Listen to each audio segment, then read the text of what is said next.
Hello guys, welcome back to my channel Learning Tech. जैसा कि आप लोग सब जानते हैं कि अभी कंप्यूटर कितना इम्पोर्टेंट हो गया है। अभी हर जगह छोटा से छोटा दुकान से लेके बड़ा से बड़ा ऑर्गेनाइजेशन पे हर जगह कंप्यूटर मस्ट हो गया है। हर जगह कंप्यूटर पे वही वर्क किया जाता है, चाहे आप रेलवे में हो, पोस्ट ऑफिस में हो या बैंकिंग सेक्टर में हो या किसी कंपनी में हो, इंजीनियर हो, हर जगह कंप्यूटर का ही वर्क किया जाता है। तो इसके लिए आपको कंप्यूटर सीखना बहुत ज़रूरी है। तो कंप्यूटर सीखने के लिए आपको कहीं न कहीं इंस्टीट्यूट जाना पड़ता है। तो आपके लिए घर बैठे कंप्यूटर सीखने का एक बहुत ही अच्छा मौका मैं आपके लिए लाया हूँ। घर बैठे आप कंप्यूटर सीख सकते हैं और अपना नोट्स भी तैयार कर सकते हैं इस तरह सा। मैं आपको यहाँ पे नोट्स भी दूँगा। तो लीजिए शुरू करते हैं कंप्यूटर का कोर्स का आज का फर्स्ट डे का फर्स्ट कोर्स। तो लीजिए सबसे पहला सवाल आता है कि कंप्यूटर का आविष्कार किसने किया? हू इन्वेंटेड द कंप्यूटर? तो सभी लोग जानते हैं कि कंप्यूटर चार्ल्स बेबेज ने आविष्कार किया था इसका। इसका आविष्कार 19th सेंचुरी में हुआ था, 1960 के बाद हुआ था। तो नेक्स्ट क्वेश्चन आता है आपका, व्हाट इज़ कंप्यूटर? कंप्यूटर क्या है? An electronic device which converts the data into information and produce their output is called computer। जैसा कि हम लोग पढ़े हैं कि कंप्यूटर का काम होता है कि किसी भी काम को सरल कर देना। एक ऐसा इलेक्ट्रॉनिक डिवाइस जो कि यूज़र से कुछ भी डाटा को लेके उसको इंफॉर्मेशन में कन्वर्ट करके उसके आउटपुट को देता है, वो कंप्यूटर कहलाता है। मैंने यहाँ इलेक्ट्रॉनिक डिवाइस कहा है। कोई भी इलेक्ट्रॉनिक डिवाइस जो कि डेटा को इंफॉर्मेशन में कन्वर्ट करता है, वो एक कंप्यूटर का ही रूप है। जो आप कंप्यूटर देखते आ रहे हैं वो एक तो कंप्यूटर है ही, प्लस आपका हाथ में जो मोबाइल है वो भी एक कंप्यूटर है। आप जो स्मार्ट वॉच यूज़ करते हैं वो भी एक कंप्यूटर है। सारा का सारा इलेक्ट्रॉनिक डिवाइस जो इनपुट और आउटपुट के प्रोसेस पे काम करता है वो एक कंप्यूटर होता है। इसका मेनली वर्क होता है यूज़र को किसी भी काम को करने में कम समय लगाना, ईज़ी वर्क से प्रोसेस करना। इसलिए हम दूसरे शब्दों में ये भी कह सकते हैं कि एक ऐसा इलेक्ट्रॉनिक डिवाइस जो कि यूज़र के काम को ईज़ी और फास्ट वे में करने देता है, वो एक कंप्यूटर होता है। An electronic device which makes our work easy and fast is known as computer. Next question आता है कि कंप्यूटर होता कितना टाइप का है? Types of computer. जो एक्चुअली जो कंप्यूटर का बेसिक क्लासिफिकेशन किया गया है वो 3 टाइप में किया गया है, डिजिटल, एनालॉग और हाइब्रिड। डिजिटल, एनालॉग और हाइब्रिड, ये 3 टाइप्स हो गया। अब हम लोग पढ़ते हैं कि ये बेसिक जो क्लासिफिकेशन है वो किस बेस पे किया गया है। तो उसका बेस देखिए, अभी हम लोगों ने पढ़ा 3 type, digital, analogue, hybrid. Digital, आपको नेम से ही लग रहा होगा कि डिजिटल, इसमें छुपा हुआ है डिजिट। एक ऐसा कंप्यूटर जो कि डिजिट पे वर्क करता है। एक्चुअली डिजिटल कंप्यूटर का यूज़ जनरल पर्पस के लिए किया जाता है। जो हम लोग नॉर्मल डे में कंप्यूटर देखते हैं वो सब डिजिटल कंप्यूटर है, क्योंकि ये 0 और 1 2 लेटर पे ही काम करता है, इसलिए इसका नाम पड़ा डिजिटल। इसमें और भी कोई लैंग्वेज सपोर्ट नहीं करता। जैसे आप ABCD जब लिखते हैं वो कंप्यूटर ABCD नहीं जानता, उस ए का एक कोड बना हुआ है जिसको आस्की कोड कहते हैं, वो हम आगे बताएँगे। उस कोड को कंप्यूटर समझता है, ए को नहीं समझता। अगर हम कीबोर्ड से टाइप करते हैं 5, तो 5 का फॉर्मेट वो समझता है 101, वो कंप्यूटर 5 नहीं समझता, 101 समझता है उसको। तो इसी 101 का जो फॉर्मेट हुआ, 5 का 101 हुआ, उसको बोला जाता है डिजिटल। मतलब वो डिजिट से बना हुआ है, इसलिए वो डिजिटल कंप्यूटर है। ये जो कंप्यूटर होता है वो डिसकंटिन्यू इन्फॉर्मेशन को एक्सेप्ट करता है। मतलब कि इसमें अगर हम काम करना चाह रहे हैं तो हमको कंटिन्यू इन्फॉर्मेशन डालना ज़रूरी नहीं है। अगर हम कोई फ़ाइल पे वर्क कर रहे हैं तो कंटिन्यू हमको वो फ़ाइल को कंप्लीट करना ज़रूरी नहीं है। हम उसको आधा पे सेव करके नेक्स्ट टाइम उसको कर सकते हैं, या फिर करते-करते उसको बीच में से छोड़ के आप चले गए या फिर दोबारा उसको काम किए तो भी वो एक्सेप्टेबल है। जबकि ऐसा एनालॉग कंप्यूटर में नहीं होता। देखिए एनालॉग कंप्यूटर होता क्या है? एक्चुअली ये कंप्यूटर जो होता है वो फिज़िकल क्वांटिटी को मेज़रमेंट करने के लिए होता है। जैसे कि टेम्परेचर, प्रेशर, डेंसिटी या फिर वेदर ब्रॉडकास्टिंग, ये सब चीज़ में एनालॉग कंप्यूटर का यूज़ किया जाता है। एनालॉग एनालॉग नाम से आपको लग रहा हो कि एनालॉग, नाम में पहले आपने सुना होगा कि एनालॉग एक सिग्नल का नाम होता है। एनालॉग सिग्नल होता है, मतलब कि ये कंप्यूटर सिग्नल पे वर्क करता है। अगर जब तक आपका सिग्नल रहेगा तब तक वर्क करेगा, सिग्नल चला गया आपका वर्क ख़त्म हो गया। फिर से आप दोबारा उस वर्क को स्टार्ट करेंगे तो वो स्टार्टिंग से स्टार्ट होगा, ना कि वहाँ जहाँ पे आपका स्टॉप हुआ था। सिग्नल जब तक गया तब तक कंटिन्यू फॉर्म हो रहा है, और सिग्नल ब्रेक होने पे स्टार्टिंग से आपको काम करना पड़ेगा। जैसे कि आपका वेदर ब्रॉडकास्टिंग मीन्स क्या हो गया, मौसम संबंधी कोई अगर हमको जानकारी चाहिए तो उसके लिए एक साइंटिस्ट लोग क्या किया है, एक सैटेलाइट को यूनिवर्स में भेज दिया है, और वो सैटेलाइट कंटिन्यू इन्फॉर्मेशन को ले रहा है अलग अलग प्लैनेट से, अलग अलग पार्टिकल से, और उसको एनालाइज करके फ्यूचर में क्या होने वाला है, लास्ट 20 डेज़ में क्या होने वाला है, नेक्स्ट डे क्या होने वाला है, उसको इन्फॉर्मेशन को कैलकुलेट करके एक अप्रॉक्सीमेट वैल्यू को देता है कि आपका नेक्स्ट डे जो है वो सनशाइन ज़्यादा होगा, या फिर बारिश होने की संभावना है, या फिर कुछ भी वेदर के बारे में इन्फॉर्मेशन देता है। वो एनालॉग सिग्नल पे काम करता है, इसलिए उसका नाम दिया गया एनालॉग कंप्यूटर। नेक्स्ट कंप्यूटर होता है हाइब्रिड कंप्यूटर। हाइब्रिड ये एक डिजिटल कंप्यूटर और एनालॉग कंप्यूटर दोनों कंप्यूटर का मिक्सचर होता है। इसमें डिजिटली भी सिग्नल एक्सेप्ट किया जाता है और एनालॉग भी सिग्नल एक्सेप्ट होता है, और ये जो काम होता है वो कंटिन्यू भी काम करता है और डिसकंटिन्यू भी काम करता है, क्योंकि ये एनालॉग और डिजिटल दोनों का मिक्सचर है, इसलिए दोनों काम करेगा। एक्चुअली ये सब का यूज़ हम लोग नहीं करते हैं, हम लोग जो पढ़ते हैं कंप्यूटर वो सिर्फ डिजिटल कंप्यूटर ही पढ़ते हैं, बाकी एनालॉग और हाइब्रिड नहीं। तो डिजिटल कंप्यूटर जो होता है उसको भी 4 पार्ट में डिवाइड किया गया है। देखिए, पहला है माइक्रो कंप्यूटर, दूसरा है मिनी कंप्यूटर, तीसरा है मेन फ्रेम कंप्यूटर, और चौथा है सुपर कंप्यूटर। ये 4 टाइप्स में कन्वर्ट किया गया इसको। सबका अलग अलग फीचर है, अलग अलग फंक्शन है।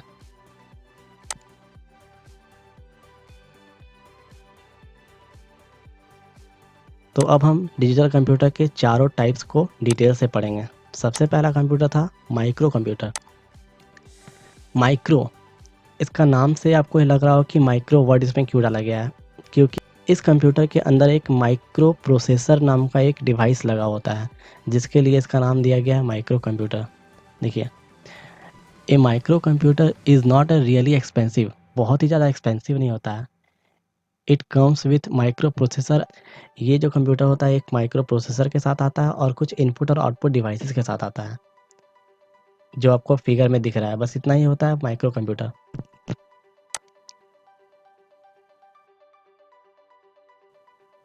These computers generally called personal computer. इस कंप्यूटर को पर्सनल कंप्यूटर भी बोला जाता है, शॉर्ट में पीसी। आप लोगों ने वर्ड सुना होगा पीसी पीसी पीसी बोलता है सब कोई। पीसी मतलब पर्सनल कंप्यूटर, जो हम लोग पर्सनली अपने वर्क के लिए यूज़ करते हैं, जनरल पर्पस के लिए, वो हो गया पीसी। नेक्स्ट कंप्यूटर आता है मिनी कंप्यूटर। मिनी कंप्यूटर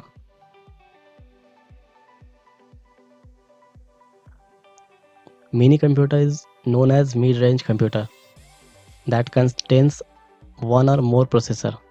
जैसा कि पहले हम लोगों ने देखा कि डिजिटल कंप्यूटर में एक प्रोसेसर होता है, माइक्रो प्रोसेसर, वैसे ही मिनी कंप्यूटर में एक से अधिक प्रोसेसर होते हैं अलग अलग काम करने के लिए।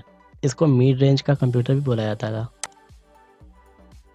दे supports multi processing which means these multiprocessor share the same computer memory and the other required peripheral device to perform the given task। इसमें जो अलग अलग प्रोसेसर लगे होते हैं वो अलग अलग टास्क को परफॉर्म करने के लिए लगे होते हैं। किसी एक टास्क के लिए एक प्रोसेसर, दूसरे टास्क के लिए दूसरा प्रोसेसर। इसमें ऐसा नहीं है कि आप एक ही प्रोसेसर पे सारा काम किया जा रहा है जो कि माइक्रो में किया जाता था, वो चीज़ इसमें नहीं होता। Mini computers are generally used for processing transaction, file handling and managing data. Mini computer का यूज़ जनरली फाइल हैंडलिंग के लिए यूज़ किया जाता है, या फिर किसी फाइल को एक जगह से दूसरी जगह ट्रांसफ़र करने के लिए किया जाता है, डेटाबेस मैनेजिंग के लिए। मेनली इसका यूज़ फाइल ट्रांजैक्शन के लिए किया जाता है, एक जगह से दूसरी जगह अगर फाइल को भेजना है तो। नेक्स्ट कंप्यूटर आता है main frame computer. Mainframe computer are generally large size computer, mainly used for storing large amount of data and processing. It is known for a high level of reliability.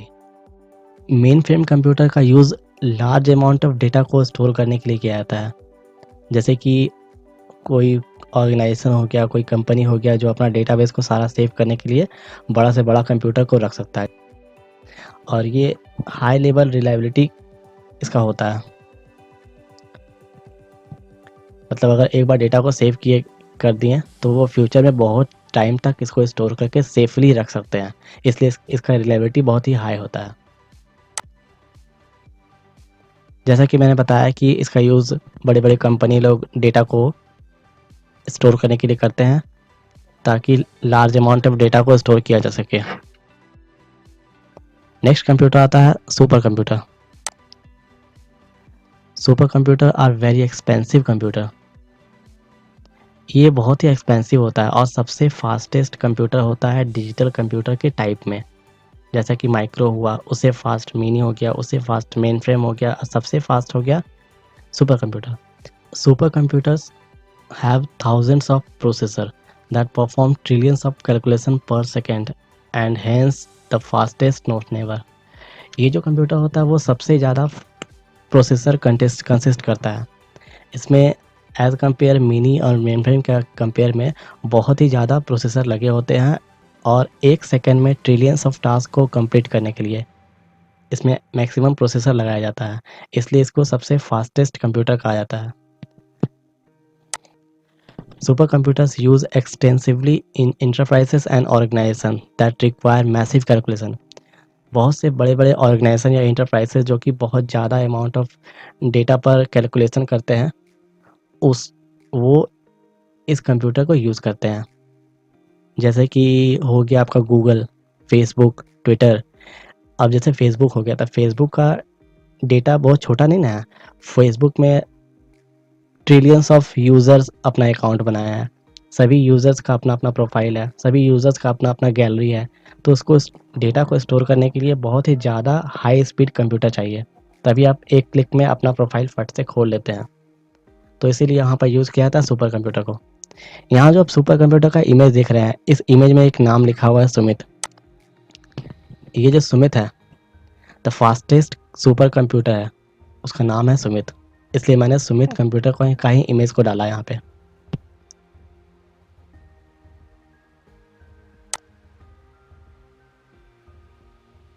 अभी तक आप लोगों ने पढ़ा data का use, data data data, हर जगह आपने data पढ़ा।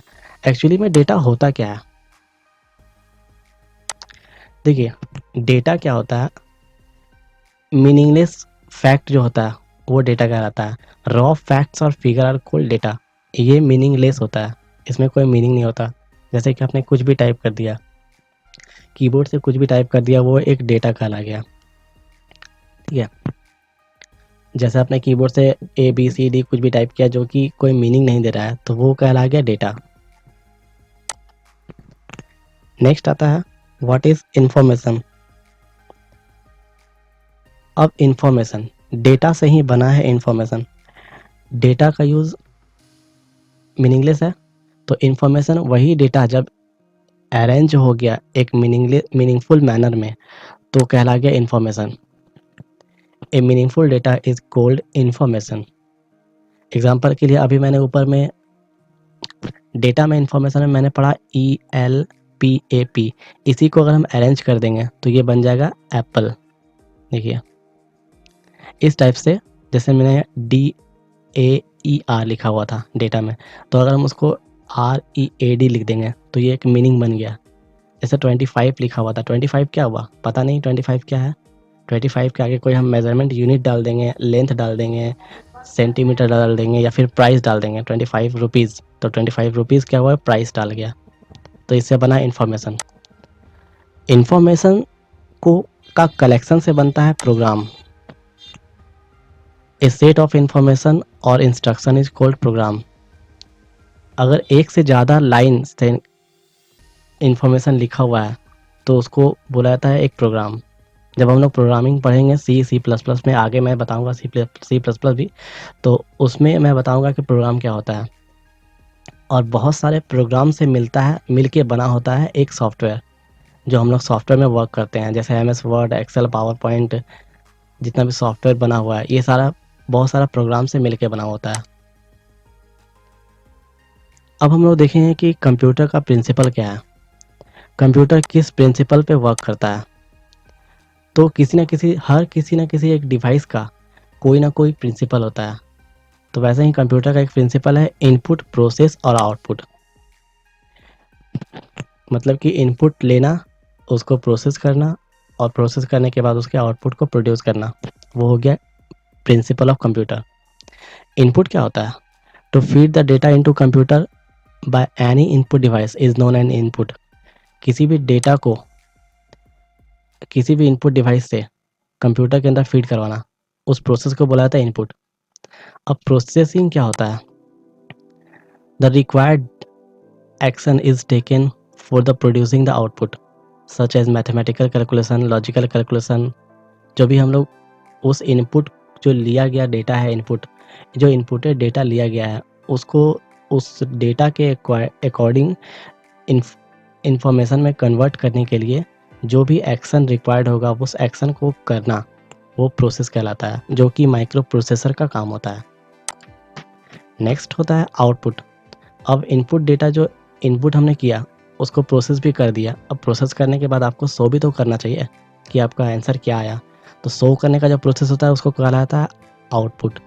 The inputted data is produced from the required output device is known as output. जैसे कि हम लोग ने इनपुट किया 2+2 और एंटर किया, तो एंटर किए तो प्रोसेस हो गया, और प्रोसेस होने के बाद आपको आंसर आ गया 4। तो आंसर जो 4 आया वो आपको डिस्प्ले किया मॉनिटर पे, तो मॉनिटर पे ही उसका आउटपुट डिवाइस है और मॉनिटर पे आपका लिखा गया 4, वो हो गया आउटपुटिंग का प्रोसेस। तो इस तरह इनपुट किया गया, फिर उसका प्रोसेस हुआ, फिर उसका आउटपुट हुआ। ये होता है कंप्यूटर का प्रिंसिपल।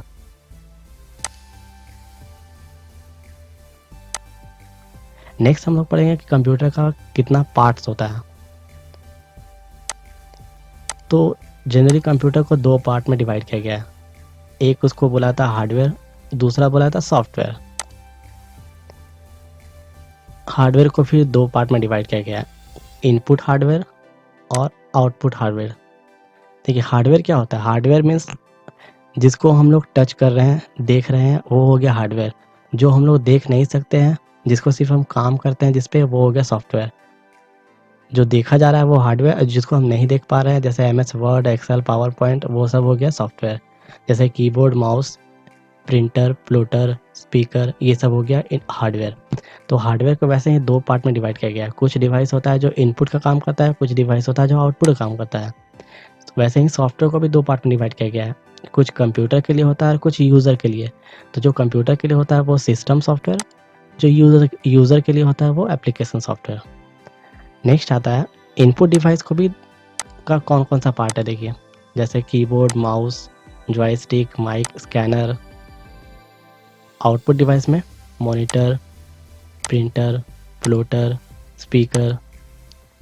अब सिस्टम सॉफ्टवेयर में ऑपरेटिंग सिस्टम, कंपाइलर, इंटरप्रेटर, और एप्लीकेशन सॉफ्टवेयर में माइक्रोसॉफ्ट ऑफिस। माइक्रोसॉफ्ट ऑफिस में आपका सब आ गया, MS Word, Excel, PowerPoint, Access, Publisher, Outlook, सारा। नेक्स्ट आता है फोटोशॉप, ये भी यूज़र के लिए है। मीडिया प्लेयर यूज़र के लिए है। और स्कैनर भी आपका बहुत सारा टाइप होता है, यहाँ आप देख लेते हैं, OMR, BCR, इमेज स्कैनर। तो ये हो गया सारा कंप्यूटर का एक पार्ट्स। आप चाहें तो इसका स्क्रीनशॉट लेके रख सकते हैं, या फिर आप इसको अपने कॉपी में नोट भी कर सकते हैं।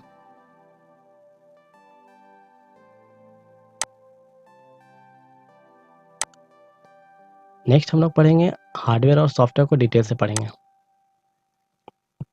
हार्डवेयर का डेफिनेशन क्या होता है? The physical component of computer that can be touch and see by the user is known as hardware. एक ऐसा फिजिकल कंपोनेंट जो कि यूजर के द्वारा टच और सी किया जा सके, उसको हार्डवेयर कहते हैं। फिजिकल कंपोनेंट, फिजिकल मीन्स जिसका कोई बॉडी होता है, वो हो गया फिजिकल कंपोनेंट। इसका 2 टाइप्स होता है, इनपुट और आउटपुट। इनपुट मीन्स जो जो कंप्यूटर से इनपुट ले रहा है मतलब इनपुट दे रहा है और आउटपुट जो आउटपुट निकाल रहा है। एग्जाम्पल के लिए कीबोर्ड, माउस, मॉनिटर। नेक्स्ट आता है software. A group of program and instructions is known as software.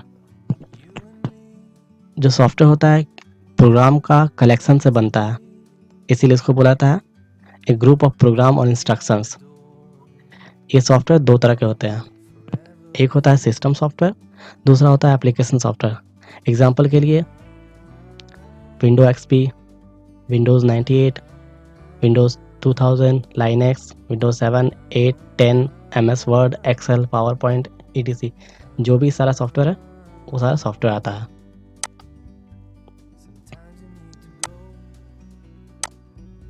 Next हम लोग पढ़ेंगे सिस्टम सॉफ्टवेयर और एप्लीकेशन सॉफ्टवेयर में क्या डिफरेंस है।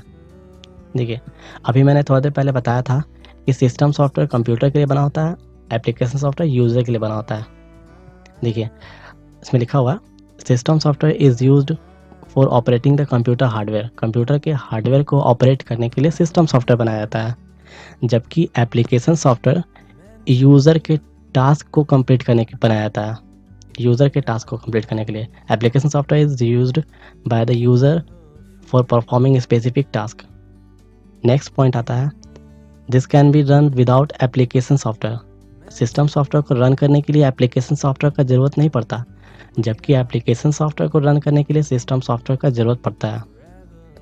System software are installed on the computer when operating system is installed. जब हम लोग ऑपरेटिंग सिस्टम इंस्टॉल करते हैं उसी समय सिस्टम सॉफ्टवेयर इंस्टॉल हो जाता है।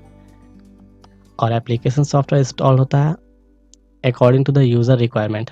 जैसा आपको ज़रूरत है, आपको MS वर्ड में काम करना है तो वर्ड डालिएगा, आपको अगर गाना सुनना है तो मीडिया प्लेयर डालिएगा, एडिटिंग करना है फ़ोटो का तो फ़ोटोशॉप डालेंगे, प्रोग्रामिंग करना है तो C++ डालेंगे। तो वो हो गया application software. System software are developed by low level language. System software का जो डेवलपमेंट होता है उसके लिए एक लैंग्वेज दिया गया है, लो लेवल लैंग्वेज, क्योंकि कंप्यूटर का लैंग्वेज है ये कंप्यूटर समझता है। और एप्लीकेशन सॉफ्टवेयर का जो डिज़ाइन किया जाता है वो हाई लेवल लैंग्वेज में डिज़ाइन किया जाता है, क्योंकि उसका डिज़ाइन हम लोग करते हैं अपने लैंग्वेज से। System software are pre installed in computer when operating system is installed. तो ये था सिस्टम सॉफ्टवेयर और एप्लीकेशन सॉफ्टवेयर में क्या डिफरेंस है वो। नेक्स्ट टॉपिक आता है interaction of user with computer. Computer का हार्डवेयर हम लोग अगर खरीद लेंगे तो डायरेक्ट हम उसमें वर्क नहीं कर सकते। वर्क करने के लिए उसमें कुछ एप्लीकेशन सॉफ्टवेयर या सिस्टम सॉफ्टवेयर को इंस्टॉल करना पड़ता है। तो कैसे करना पड़ता है देखिए। सबसे पहले हम लोग ये ऑरेंज जो दिख रहा है हार्डवेयर है, जैसे कि हम लोग कीबोर्ड, माउस, कंप्यूटर सब खरीद लिए। खरीदने के बाद हम उसको डायरेक्ट ऑन करेंगे इलेक्ट्रिसिटी दे के तो वो वर्क नहीं करेगा। उसमें पहले हमको सिस्टम सॉफ्टवेयर को इंस्टॉल करना पड़ता है। पहले हार्डवेयर लिए, उसके बाद हम उसमें सिस्टम सॉफ्टवेयर को इंस्टॉल किए। सिस्टम सॉफ्टवेयर इंस्टॉल करने के बाद भी कंप्यूटर सिर्फ ऑन हो जाएगा, ठीक है। अब उसमें हमको जैसा रिक्वायरमेंट है उसके अकॉर्डिंग हम लोग एप्लीकेशन सॉफ्टवेयर डालते हैं। जब कंप्यूटर फुल्ली ऑपरेट करने के लायक हो जाता है सिस्टम सॉफ्टवेयर और एप्लीकेशन सॉफ्टवेयर डालने के बाद, उसके बाद ही उस पर कोई यूज़र अपने अकॉर्डिंग वर्क कर सकता है, चाहे वो डॉक्यूमेंटेशन का काम करे या टेबुलर फॉर्मेट में काम करे, प्रेजेंटेशन बनाए या फिर प्रोग्रामिंग करे या इंटरनेट चलाए। वो इतना first step, second step, third step करने के बाद ही कर सकता है। लास्ट में यूज़र वर्क करता है।